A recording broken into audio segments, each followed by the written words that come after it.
equilibrium and the reaction quotient.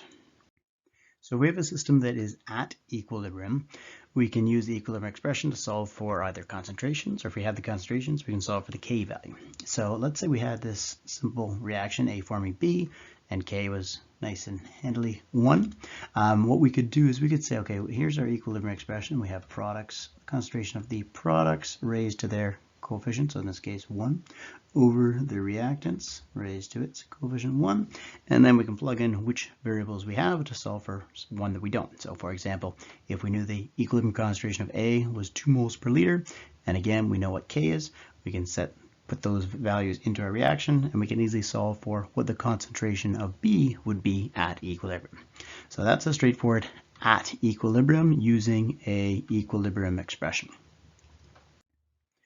When we have a system that's not at equilibrium, what we can do is we can use what's called the reaction quotient. And essentially what this is it's used similar to how K is used, but for systems that are not necessarily at equilibrium. So they may have more reactants than they would at equilibrium, but they may have more products than they would at equilibrium, and they will make their way towards equilibrium, but they may currently not yet be at equilibrium. So we're going to use this same setup as an equilibrium expression, but since we don't know for sure that it's at equilibrium, we're not going to set it equal to K. We're going to set it equal to Q instead, and then see where we need to go to get to equilibrium.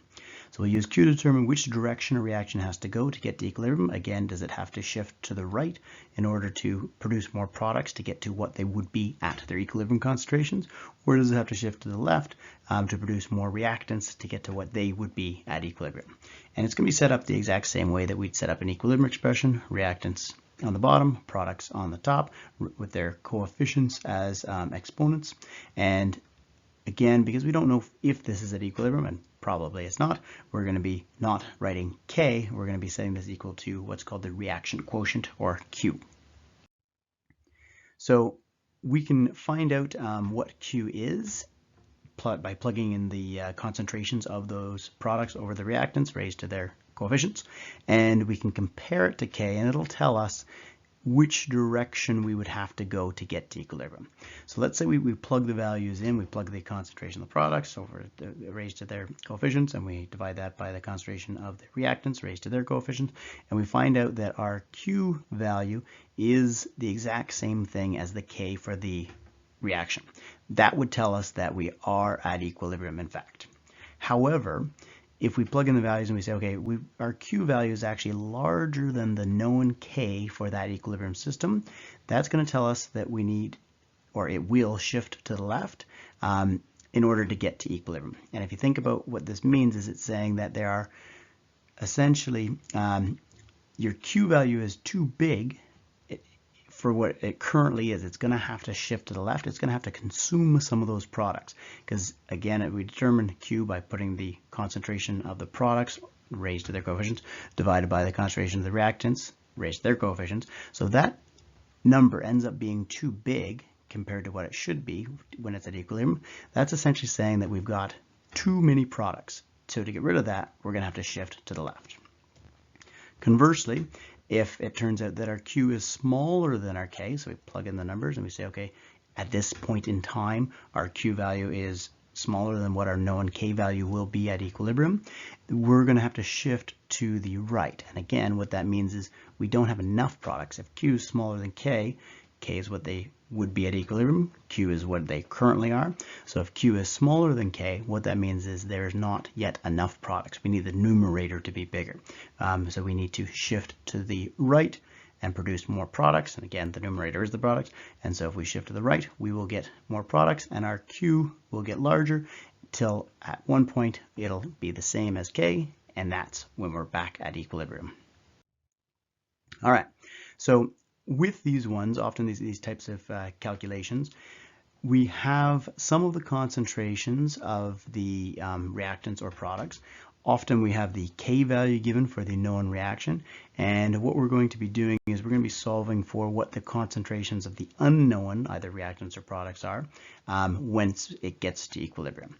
So we're going to be using, again, the equilibrium expression. We're going to be using our known K value, what it should be at equilibrium, but we're going to have some values that we don't know, so we'll be using a variable to solve for those. So the steps to do this quickly would be to, first off, we need to know which direction the reaction is going to go. And that's where our Q is going to come in. Because again, we're probably not at equilibrium. So we're going to find out which direction we need to go to get to equilibrium. So we solve for what Q is, we compare it to our K value, and we say, do we need to shift to the right? Do we need to make more products to get to equilibrium? Or do we need to shift to the left, make more reactants to get to equilibrium? We're going to use an ICE table to keep track of our numbers, to keep things organized. And again, we're not going to have all the values in there, so we're going to use a variable for the ones that we don't know. We're then going to use our equilibrium expression, so equilibrium expression, because that tells us the relationship of the K value to the concentration of the reactants and products raised to their coefficients, so that we can find out for the concentrations that we don't know. And that may or may not be easy to do mathematically. We'll look at two examples. And once we have solved for this, we'll essentially have all the values that we need. All the numbers in our ICE table will be filled in, and we'll know what the actual concentrations are at equilibrium for the things that we did not know at the beginning of the question. So let's use this as our example. We've got two reactants, two products, nice 1, 1, 1, 1 as our coefficients. We've got our K value of 8.3. So if we started with 1 mole of each reactant, and it's in a 5-liter container. Remember, in our ICE tables, we're always going to be putting in the concentration of moles per liter. So 1 mole in 5 liters. We want to know what the concentrations at equilibrium are for each of the reactants and products. Notice that they are all gases here. So first off, let's look, based on where we are now, which way does the system have to go? Does it have to go to the right or to the left to get to equilibrium? And that's what Q tells us. And this is pretty simple for this question because we don't have any products. So it has to shift to the right. Whatever Q happens to be, it's definitely going to be less than 8.3 because we have 0 products. But we can test the math just in case you want to divide by 0 again. Divide 0 by something. If you have no products, your Q has to be 0, and therefore it has to be smaller than what your K is, which means we definitely have to shift to the right. So anytime you don't have products, you know Q is 0, you know you need to have shift to the right to make some products to get to equilibrium. Again, you probably don't need to actually calculate that. As long as you have no products, you know it's got to go right. Again, if the question did start with some amount of products, then you'd actually want to check it out and see which way you're going. All right, so for our ICE table, again, set up your table below the reaction itself. We'll look at the initial concentration, the change in concentrations, and then finally figure out what those equilibrium concentrations are. Now, obviously, the question's asking for these equilibrium concentrations, so right away we won't have these values, but we will use a variable, and then we'll solve for them. So given in a reaction, we have 1 mole in 5 liters, so we have 0.20 moles of carbon monoxide and water vapor, and we know that our reactants, didn't say anything about them in the question, so as long as it doesn't say so, we have to assume that they are 0. We don't know any of the equilibrium concentrations. So if we knew that this was going to be like, I don't know, 0.1 or something like that, then it would be super easy. We could go and we could fill in our table and we'd be done. But we don't know those equilibrium concentrations. So what we're going to do is we're going to say, okay, the one thing I do know about the equilibrium concentrations is based on the equilibrium expression. I know what the K value is, and I know that the K value is the ratio of the concentration of the products raised to their coefficients, and that's over the concentration of the reactants raised to their coefficients. So I know something about the relationship between these concentrations here. So I'm going to use a variable to put that in and then solve for that variable and know what those equilibrium concentrations are. So first off, I know we're shifting right, so these start out at 0.2, and they're going to go down by some amount. I don't know what it is yet, but let's just put an X for that. These products are going to increase by the same amount because it's a 1 to 1 to 1 to 1 ratio. So whatever amount the reactants are going down by to get to equilibrium, we know the products are going to be going up by that amount. So then we can say that we're going to start with 0.2 and we're going to go down by X for both of the reactants, and then the products concentrations will just be 0 plus X, which will be whatever the X value is, will be their concentrations at equilibrium. So now we need to find out what this variable is. And again, since there's a mole ratio between the reactants, each of the reactants and the products, we know that this change is going to be following that mole ratio. So we really only have one variable to solve for. We just have to work it through the equation. Our equilibrium expression, again, the concentration of the products raised to their coefficients, which is 1 in this case, and 1, divided by the concentration of the reactants raised to their coefficients, which again is 1 and 1, and that's set equal to our K value. So now, let's get rid of that unneeded work there. Now essentially we've got an equation. We have one variable in it. We just need to solve for that variable. So the quickest way to do this, based on these numbers and based on the fact that all the coefficients are equal to each other, would be to simplify it out and say, okay, well, this is really just x squared over 0.2 minus x bracket squared. And what that means is we can root both sides, and then we don't have to worry about solving with an x squared and an x. So we root both sides. That's going to give us both plus and negative 2.88 equals x over 0.2 minus x. Bring the 0.2 minus x over and solve for x. We're going to get two values there. And again, I encourage you to work this out on your own. See those two values here. We need to determine which one is not the real value, which one's inadmissible. And that's going to be based on the numbers that we start with. So we started with 0.2 moles of reactants. So if we're going down by x, you can't subtract more, you can't decrease by more than 0.2, right? You can't have antimatter reactants here. So this number here, 0.306, is inadmissible. It is too large to be one of the values for x, and so x is 0.148. Now we just need to come up with a concluding statement. State the concentration of the reactants. They start at 0.2, they went down by 0.148, and so both of our reactants will end up at 0.050. Our products have gone up by essentially 0.148, so we can round that up to the nearest sig dig at 0.15 moles per liter for each of the products. All right, so that's fairly straightforward because we were able to root both sides. Let's try a little bit harder one. So if we don't have a perfect square, imperfect square, we're going to have to work a little bit harder on the math. Same idea, same setup for the question. And what you'll see is with this one, again, we've got 2 moles of these, or sorry, 2 moles of hydrogen. We've got 3 moles of iodine here. They're going to go through a reaction, and we're going to end up with a product. We have our K value. So we're not going to be able to work out a perfect square with this one. We're not going to be able to root both sides. Let's set it up though. Again, we know based on the fact that we don't have any products, the concentration of the products has to be 0. Therefore, Q is 0. Therefore, Q is less than K. Therefore, it has to be a shift to the right. Set up your ice table. And again, a column for each of the species. Plug in the numbers that we have. We don't have any reactants, so we know that's going to be 0. We don't know any of the equilibrium concentrations, and we don't know any of the changes, so we're going to have to use a variable in our ice table here, and then use the equilibrium expression to solve for that variable. So again, we're going to say that the reactants are going down by some amount. It's a 1-to-1 ratio for them, and the product is going to be going up because these are 1 to 1 to 2, so the product is going to be going up by 2. And again, feel free to set your variable to anything you want, but if you set the lowest coefficient to x, then all other coefficients will be some multiple of x. Otherwise, you have fractions to worry about. So 2.00 minus x, and we have 3.00 minus x, and then our concentration of product will be whatever x is times 2. And again, I would get the smallest molar coefficient, so in this case the ones here, set them equal to x, and that makes this 2x, because if I decided to, I could say this guy's going to go down by x, and therefore these guys are, up by x, therefore these guys are going to go down by half of x if I wanted to, but nobody likes fractions that much. All right, plug that into our equilibrium expression. And again, just let me write this out. We're getting this from our concentration of our products here. So this is our HI. And again, its coefficient is 2, so the exponent is 2 there. And then we have our concentration of our hydrogen with the exponent of 1, and our concentration of our iodine with the exponent of 1. So that's where we're getting these numbers. We're plugging in the equilibrium concentrations from our ice table.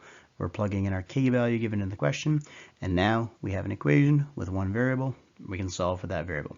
Unfortunately, because our concentrations of products are not the same number, we don't have a perfect square. We can't root both sides. So we're going to have to expand out our brackets, and then we're going to have to do the quadratic.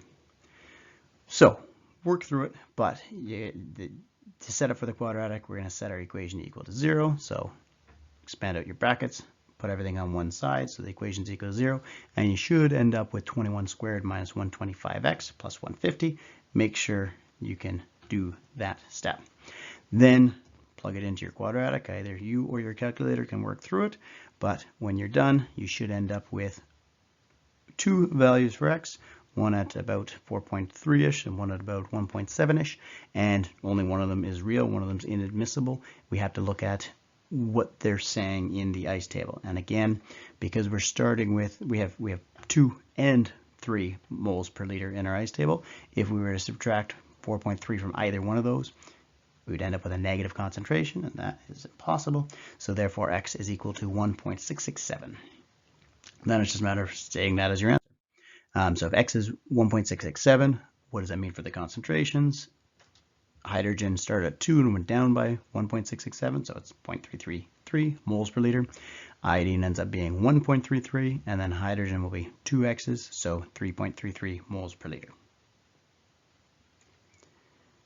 All right, so realize that we had a quadratic there because our coefficients of our hydrogen plus our iodine formed our 2 hydrogen iodides.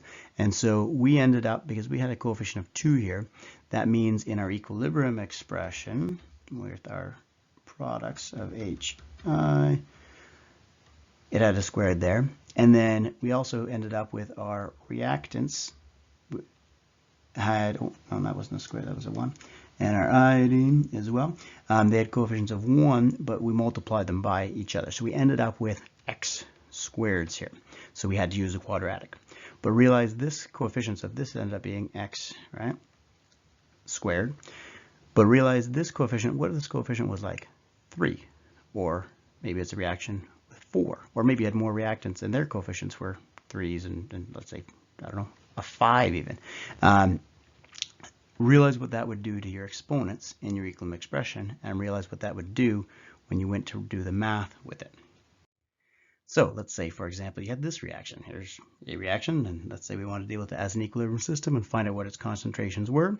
If you looked at the coefficients to get this equation to balance, they're ridiculous. So you can imagine trying to solve for x when it's got a exponent of 16 on there, let alone all the other exponents. So essentially the math becomes too difficult to be worthwhile doing. So we have a shortcut in chemistry to avoid dealing with such math whenever we can. Not always can we, but when we can, we avoid it. So let's refer to this as skipping the quadratic, or worse. I don't know what you'd call it when it's to the 16, but it would be terrible. So what we do is we say, okay, well, how good are these numbers anyways, right? If k is really, really small, remember k represents how much product you have at equilibrium. So if the k is really small, so what that means is the shift to the right from the reactants to the products is pretty small. That means that the x value that we're solving for in these equations is going to be also very, very small. And if it's small enough compared to what we're taking it away from, we could probably just ignore it. So let's look at what that will look like. And if we can ignore it, we've got a lot fewer variables to solve for. We use what's called the 100 rule, and depending on how accurate you want to be, this could be 100 or a larger number, maybe 500. But essentially what it does is it looks at the k value, which again is representative of the shift that you're going to need to do to get to equilibrium, versus how much of the reactant, in this case, if we're moving to the right anyways, it would be the reactant that you're comparing it to. How much is it going to be subtracting from this reactant? Because remember, we're starting with a reactant and we're shifting, in this case, as written, to the right. Let's say it'd be different if you're shifting to the left, but let's say you're starting with the reactant and you're shifting to the right. The k value essentially says how far you're going to shift to the right. And if that is really, really small, this calculation would work out with a very large, because remember the reactant is quite some number, and k is really, really small. When you took whatever the reactant's concentration was and you divided by k, you get a really big number, something probably much bigger than 100. And what that's saying is that the shift to the right is going to be quite small, and it might be small enough, assuming it's this calculation works out to be a bit larger than 100, it might be small enough that we can ignore our x value. So we're going to call this the 100 rule, and we're going to use it as a way of deciding if we can ignore our x value within the ice table and within our equilibrium expression. If so, again, we can simplify out x, and so maybe it was x to the 16 or something like that. If we can ignore it, it doesn't matter if it's really small as 16 or it can essentially be ignored. Let's see how that looks. Before we move on, realize we're not saying x itself is actually 0. We're just saying it's pretty small compared to something else.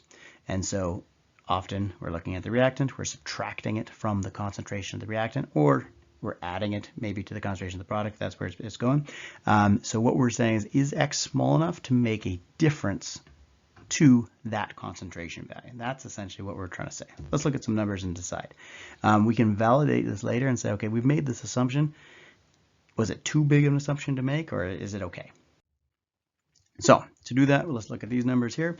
So we have a certain amount of nitrogen, a certain amount of oxygen. They're reacting, producing nitrogen monoxide. And we have a K value. And this is sort of, you get a heads up as to, could you probably do it? This is a really small K value. So it's saying that the concentration of the products at equilibrium are going to be pretty small. So that means the change, the subtraction from the reactants as they move to the right to make the products, is going to be pretty small. And if it's small enough, there's going to be some places in our math that we can essentially say, okay, it's really small, let's just ignore it. Again, let's quickly check. Yeah, there's no product, so Q is 0. Now K is small, but it's not less than 0, so there's still going to be a shift to the right. So we have a shift to the right, even though it's not a whole lot.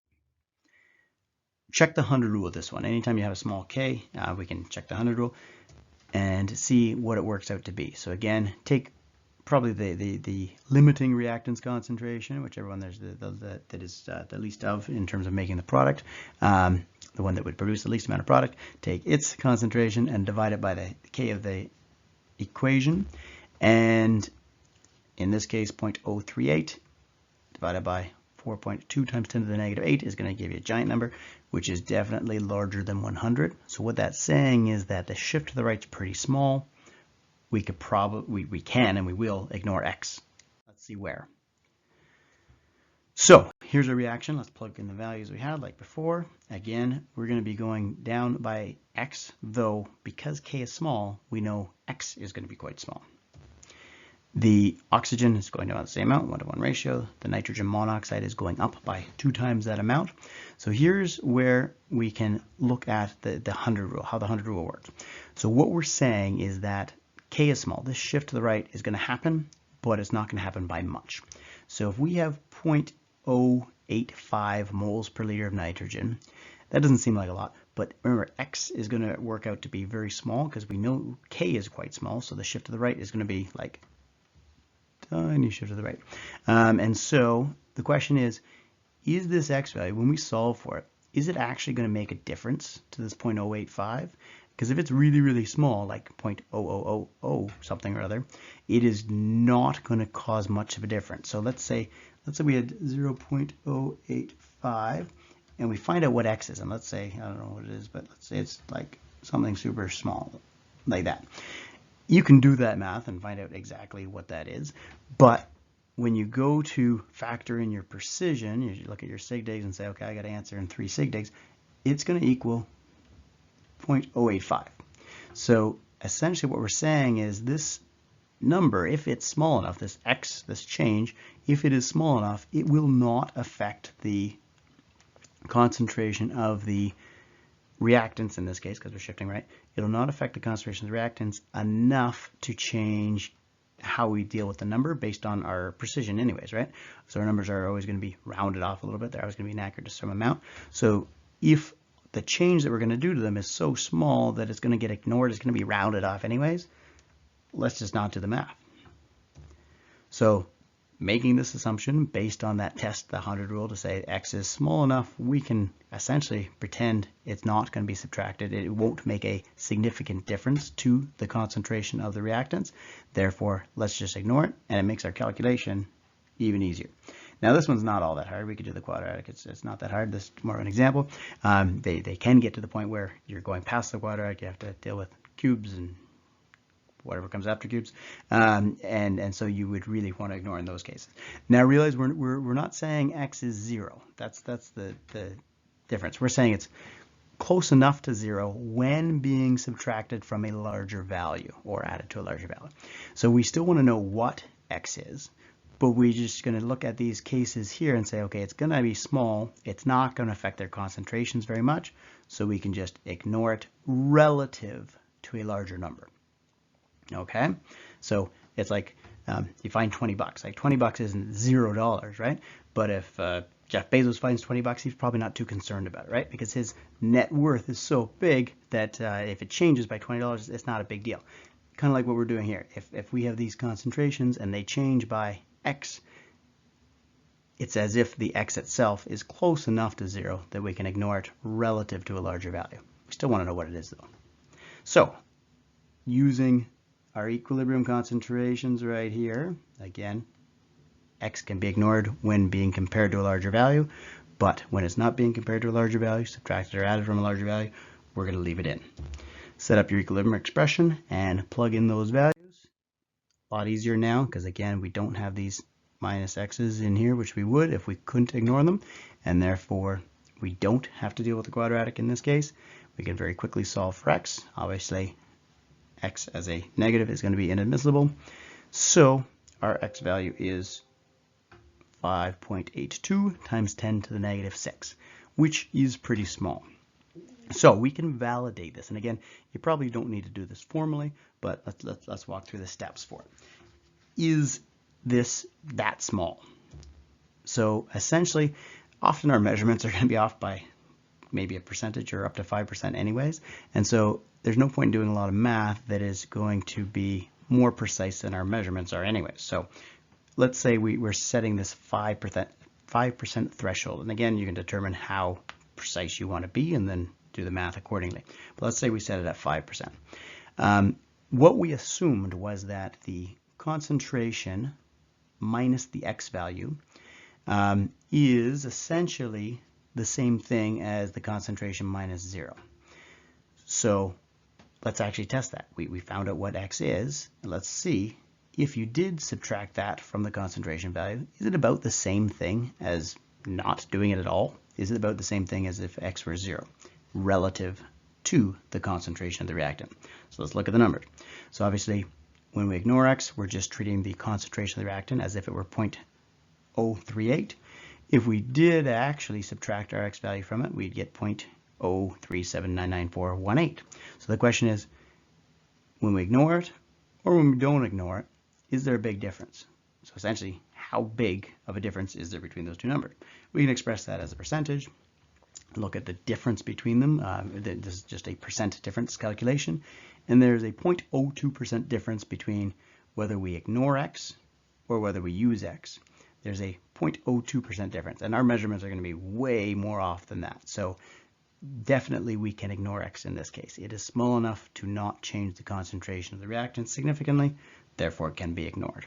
So we have our x values, we have our concentrations at equilibrium based on those x values, and again, you would say that the concentration of the reactants essentially did not change, and our concentration of our product is 2 times 5.82 times 10 to the negative 6. Which is 1.2 times 10 to the negative 5 moles per liter.